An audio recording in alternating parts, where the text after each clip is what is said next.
Yeah, just really quickly.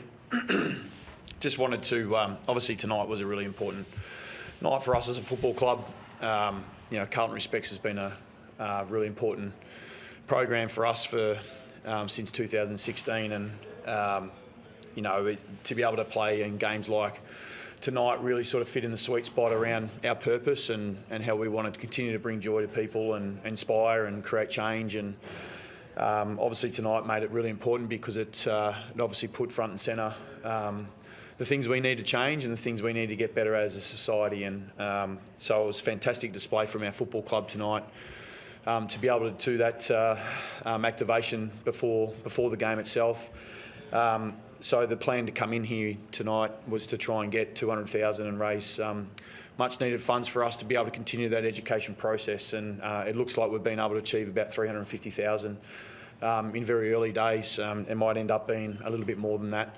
But also just as a club, just want to extend our thank you to all of you, the media, for being able to give us a platform and a presence to be able to communicate that message. And it means a lot to us that you're able to do that and being able to brace what the night was all about. So from all the club, just wanted to pass on that quick thank you to all of you as well. So thank you. How nice was it for the team on the field on a big night for the club to produce what they produced? Yeah, it's look, we've spent a lot of time in this space around winning is one thing, but also what do we want to become, and that's really important to us. And it's one thing to have these really important occasions that as a club that we take on. It's very important that we have that strong community presence, and so you get games to be able to do that. And we haven't had a winning ledger, I don't think, in this game. So to be able to come in tonight and be able to win and to also be able to have that as a purpose to play for was really important. And yeah, we win games as a team, but you want to win games as clubs. And so for us, I felt like we had a win as a club today.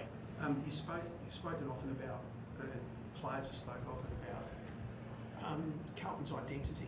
Yeah. That's a word that gets brought up a lot with you guys. Was tonight your identity? Yeah, that's what you want to be? Yeah, I think that's a great way of being able to summarise in one word. We've had lots of games where we sort of we know what it feels like, and then we've had other games where we know what it doesn't feel like, and it all goes into the pot to find out what you ultimately want to be. And so we've been getting after that pretty hard over the last few years, but particularly in the first half of the season. And we had a much more balanced profile in our game today. We weren't necessarily relying on one particular area, but clearly the pressure we were able to bring in the game forced Geelong into errors that maybe they wouldn't normally make, and we were able to capitalise the other way. Chris Scott was heaped a lot of praise on you post matches. That he said, you guys were fantastic. Does it feel like it was one of the best games that you guys have played since you've been coach? It was probably the most balanced game that we've had across all our phases, and we've had probably early parts of the season where we've been good in transition, and some of our stoppage play hasn't been great. We've sort of had some of the contest stuff all right, and then maybe some of the clearances are not going, so we had to win a different way. Whereas it seemed to be that we had much more balance in the way that we play. We weren't necessarily relying on one area, but clearly we had the stoppage dominance. We clearly had pressure on the ball. We were able to set the ball up, set the game up in our front half. All the things you want to be able to have, we're able to execute today. But we're still preaching that consistency message, and obviously that momentum hopefully started 3 or 4 weeks ago, and after the bye we've been able to pick it up straight away, which is pleasing to see.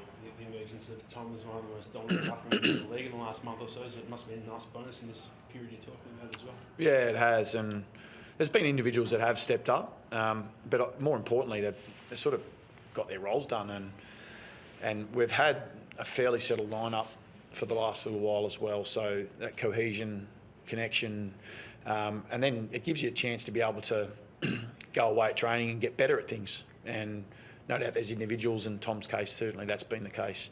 He's given us a lot of drive out of the middle of the field. We're structured up a little bit differently forward of the ball. So, with a couple of different looks, we've found a couple of different things. He's really, in previous years, he's shown glimpses of what he can do, but there's a sense that it's really just all coming together for him now at this time of his career. You sort of get that sense as well for him. Yeah, and it probably sits in that basket of, again, about the consistency and what he's been able to do and probably had to build up over a long period of time. And we know the rucks take a long time to do that. They're involved in an enormous amount of contests, and there's a game they might be able to do that for, but can you turn up next week, and can you turn up in round 8, and can you turn up in round 15, and can you turn up in round 23? It's we ask a lot of them, and so his resilience now to be able to not just be able to go quarter to quarter, but game to game has been where he stepped up. I'll see another one on Tom. We're drilling you on him at the moment, but what did you make of that minute into the match? Ragdolling his brother, showing that physicality, blasting through a goal, and just in general that matchup between the brothers. No, I'm okay to celebrate. I'm okay celebrating people and what they're doing, and we should when they're in great form. And get the theatre around it, but I don't encourage that. I understand that that's sort of byproduct of it all, and it's a great talking point for everyone to sort of take some interest in. Even a little bit of bumping in sort of quarter time breaks, but. In reality, I think he's just so focused on being able to, play a certain way, and he's certainly taking his game to another level. He's taking his training to a completely different level as well. So, it's not complicated where he's found himself, but he's certainly persisted, and he's getting some great rewards at the moment. You were tight-lipped pre-game around Alex Chincotta and his role. When did you settle this week on Tom Stewart, and how did you assess the matchup? Well, we rate Tom really highly. I'm sure the rest of the competition does as well. He's just a superb player. And he gives them a lot of drive and a lot of composure. He sets up so well behind the ball. He's so hard to beat. So the type of play you play on him takes a bit of thought. And, obviously with Sink and the role he's been playing for us, he's powerful, he's big, he's quick. And so we felt like it was the right matchup. We had to make some adjustments around our midfield because it's obviously been a slightly different role, but he was able to execute it. It was really important for us. A few weeks ago you mentioned that Chinko was one of those players he was scrapping and try his best to play, do whatever he can to play in the best 22. I think you may have even said, I'm quoting you here, paraphrase, but he'll die to try and get in that team. Is this the sort of that's sort of what you're seeing from him, like week to week now, like that just desperation to stay in the team? Yeah, he's a hungry dog, and he's desperate to be part of the team. I tell you, I love coaching those players. They're just prepared to do anything, and spoken about what the navy blue jumper means to him, and it runs deeper for him. It's not just about playing at AFL, it's about living out his boyhood dream and doing what he's doing. And I go to him every week and tell him the role, and he just says, no worries, I'll get it done for you. And it's pleasing to be able to have, and he's been proven hard to beat. It's been a good addition to our team, there's no doubt about that. Locking down, showing that he can do that as well. Spent a fair bit of the night on Brian Myers. Yeah, he probably showed a little bit. We mainly went there because his job on Martin Late against Essendon, and he was able to do a pretty good job there. But young man, being able to come in and get his task done, and that's I think the things we celebrate a lot is clearly the status of the roles, and we give them presents, we celebrate it. Our leaders celebrate it, and we're trying to build that culture around next man up, squad mentality, and getting your job done. And so far that energy's been really positive for us. Well, it's obviously a good problem to have, but how tricky is selection getting, despite having a few good players out of the team, and I think you've settled on your best mix now? Well, form always determines that, doesn't it? It's we still think we've got a couple of people we can add into that, but the form has been really strong. And again, the cohesion and with the group being settled for a little bit certainly helped, and that helps with the consistency. But look, I just thought tonight was a really powerful performance, and it was probably the most powerful we've played for the year.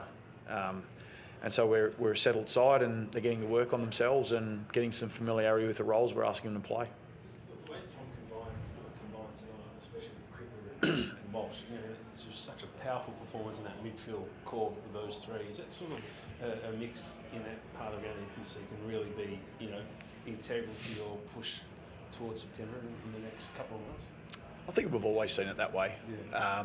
I think we've always seen it that way. But again, I don't want to you know, I don't want to sort of keep saying it, but the reality is we haven't proven over time, you know, and that's what we're busy trying to prove in some ways. We're still trying to earn the right, and we're still chasing excellence, and so we certainly don't feel like what we're doing right now will be the final version of what that looks like, whether that's personnel or the way that we're playing, and hopefully we can consistently apply it. And that's from round 1 to now, or round 0 to now. You know, that's been a real focus of ours, is be able to turn up on Monday, review it really well, have consistency in our week, come out, work out how we're going to get better, and then turn our attention to our next opponent. And I think the boys have done it pretty well. Still yet to get Adam's share of that, but when he comes in, do you sort of play him in the same role, or look at different roles for him? It's interesting. I think if you asked me on Thursday, I might have had a different response to Friday. So he's a wonderful player. We'll find a spot for him. But it's great to see so many guys in form. We're not relying on 1 or 2 people to get the job done. We're a connected team, and we're playing that way at the moment, but we also don't take it for granted. As quickly as it comes, it disappears just as quick. So we'll stay on edge with that. Any injuries tonight? No, we're all clear. Yep. Cheers. Thank you.